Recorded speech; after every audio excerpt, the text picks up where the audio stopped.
여러분 안녕하십니까? 이 시간에는 신명기 22장 말씀 중심으로 드리겠습니다. 우리들은 비록 이 세상에 아직 살고 있지만은 천국 백성입니다.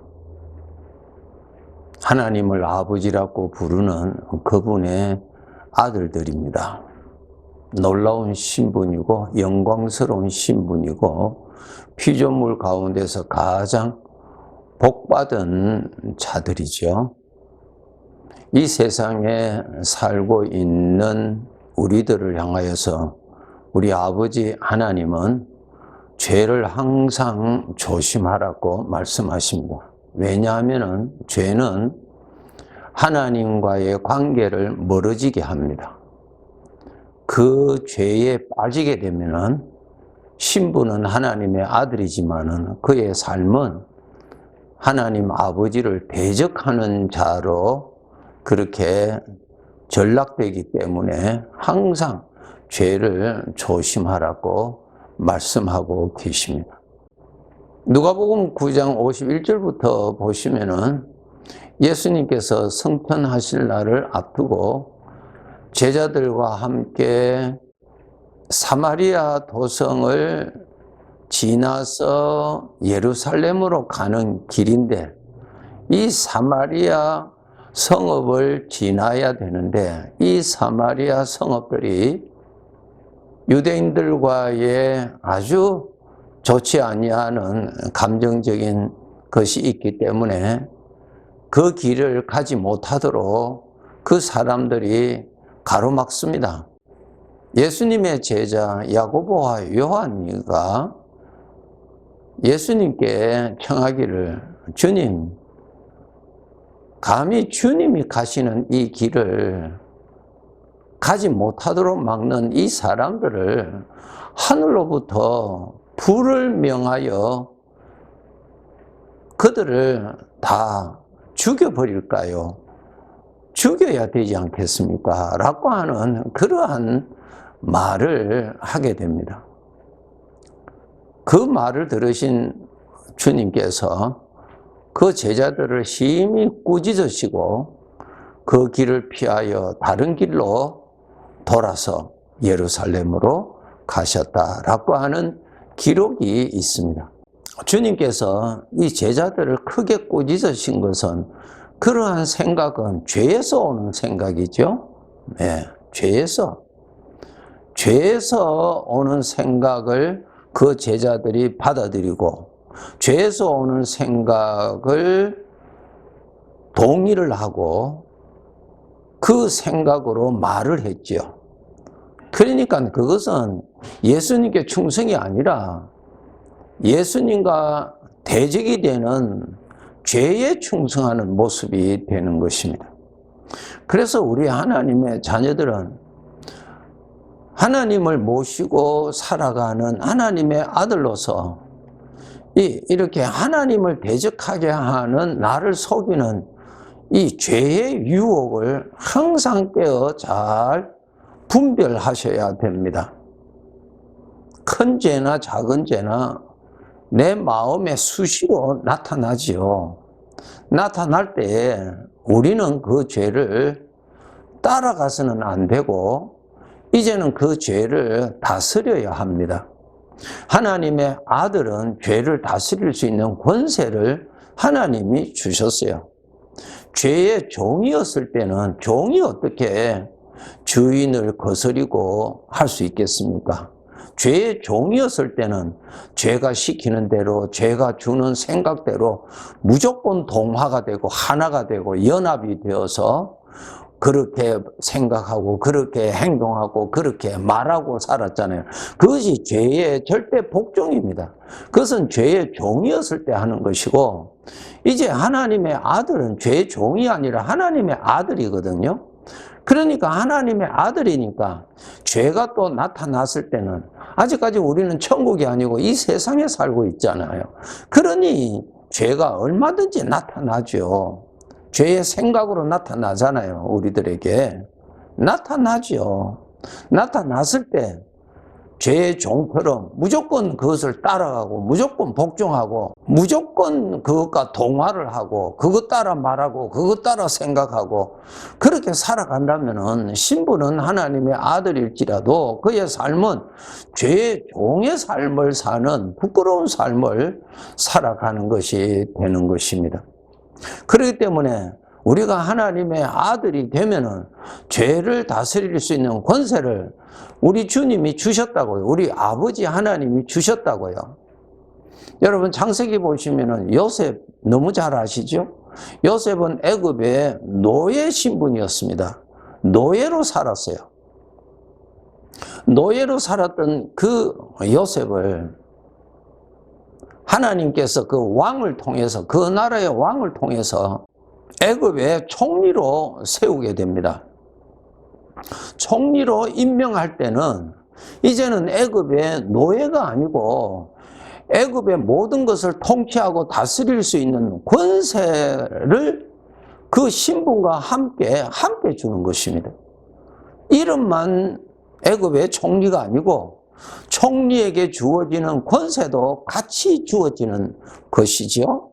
그래서 요셉이 애굽을 다스렸다, 병국을 다스렸다고 그렇게 되어 있잖아요. 마찬가지로 우리가 하나님의 아들이 누굽니까? 하나님의 생명, 하나님의 영, 성령님이 계시는 사람은 하나님의 아들입니다. 그러면 나에게 성령님이 계시는지 안 계시는지 어떻게 아는가 하면은 이 땅에 오셨던 예수님이 하나님이라고 믿어지시는 사람, 예수님의 십자가의 죽음을 통해서 속죄의 제물로서 그 예수님으로 인해서 내가 하나님 앞에서 죄사함을 받는다고 하는 이 믿음이 있는 사람은 하나님의 생명을 받은 증거입니다. 하나님의 생명을 받은 자들은 하나님의 아들입니다. 그러면 하나님의 아들은 죄의 종이 아닙니다. 완전히 달라요. 그러면 하나님의 아들에게는 주어진 권세가 자동적으로 있는데 죄를 다스릴 수 있는 권세를 주신 것입니다. 여러분, 이스라엘 백성들이 애굽에서 종으로 살았잖아요. 종으로 살았는데 하나님께서 해방시켜 주셨어요. 그런데 여기서 아셔야 될 것이 이스라엘 백성들이 애굽에서 자유를 받은 것이지 이스라엘이 망한 것이 아니잖아요. 이스라엘 나라라고 하는 것이 없어진 것이 아니잖아요. 이스라엘의 모든 것은 그대로 있고 그 관계에 매여 있던 그 관계에서 내가 자유해진 것이죠. 이제는 종이 아니죠. 종이 아니니까 내가 무조건 거기에 복종할 이유가 없잖아요. 또 그 상대방은 그대로 있어서 나를 종처럼 부리려고 나를 부르고 나를 사용할 때 나는 얼마든지 거절할 수가 있죠. 왜? 내가 자유를 받았으니까요. 죄가 없어진 것은 아니죠. 내가 그 관계에서 자유를 받았단 말입니다. 그 죄는 그대로 나타나잖아요. 죄는 그대로 옛날 습관대로 그대로 나타나지만은 이제는 내가 무조건 따라갈 이유가 없단 말입니다. 이제 따라가지 아니야죠. 따라가면은 그는 종이에요, 종. 그것은 부끄러운 것입니다. 그것은 이제 해방받은 내가 이제 결정해야 되고 내가 주장할 줄 알고 내가 거절해야 됩니다. 여러분이 그 죄에서 자유를 받았으니까 자유를 주장할 줄 알아야 돼요. 자유.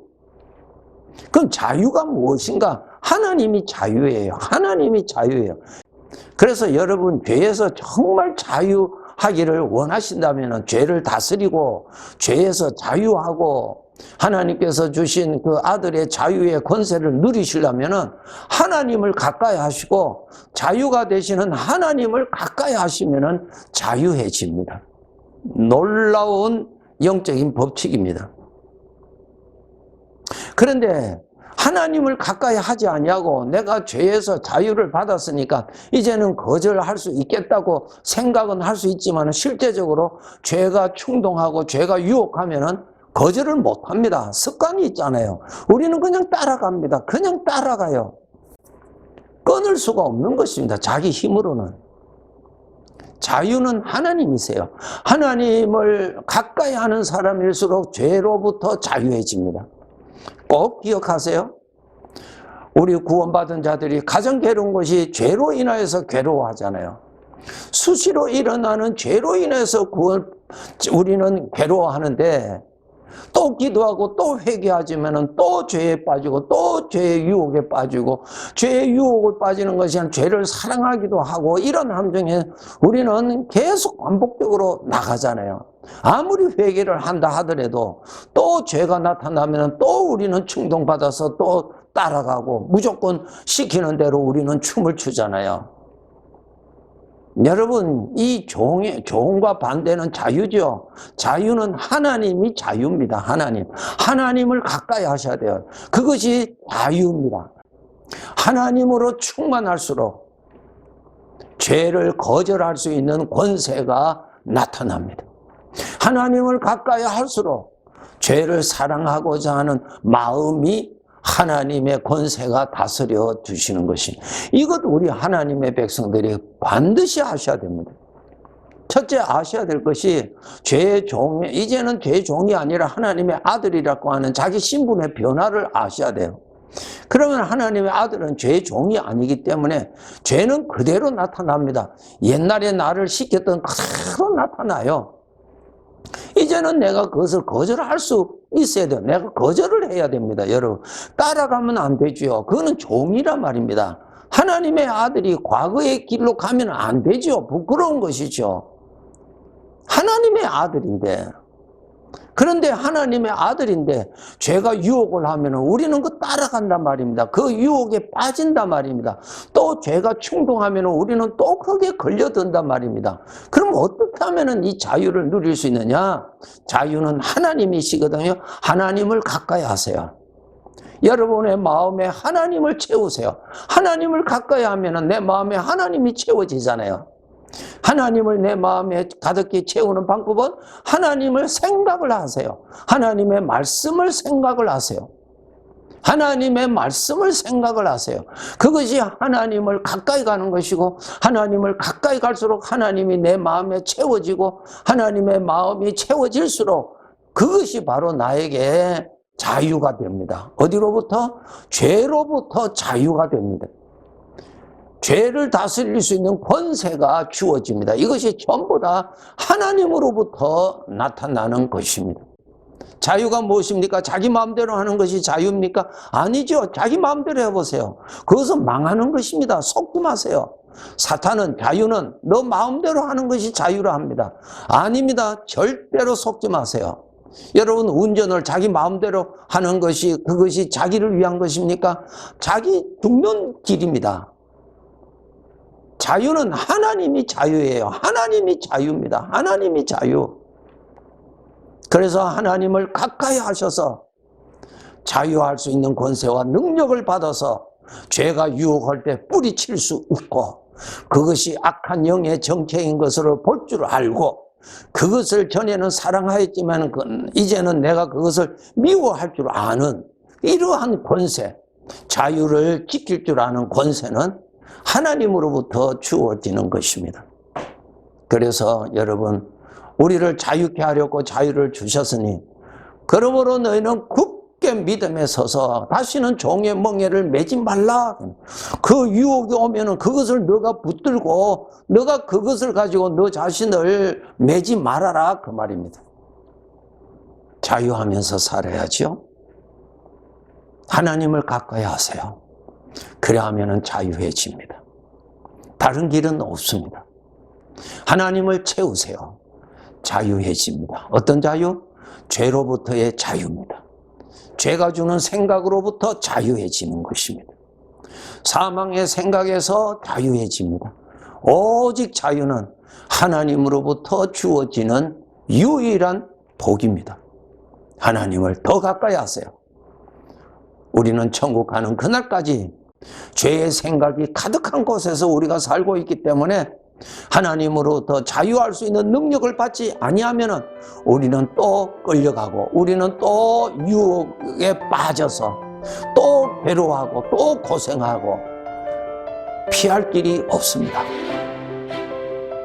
항상 여러분, 자유를 위해서 하나님을 가까이 하셔서 죄로부터 멀리할 수 있는 자유, 그 다음에 하나님을 가까이 할 수 있는 이 복된 영광스러운 자유 많이 누리면서 살아야 되지 않겠습니까? 네, 감사합니다.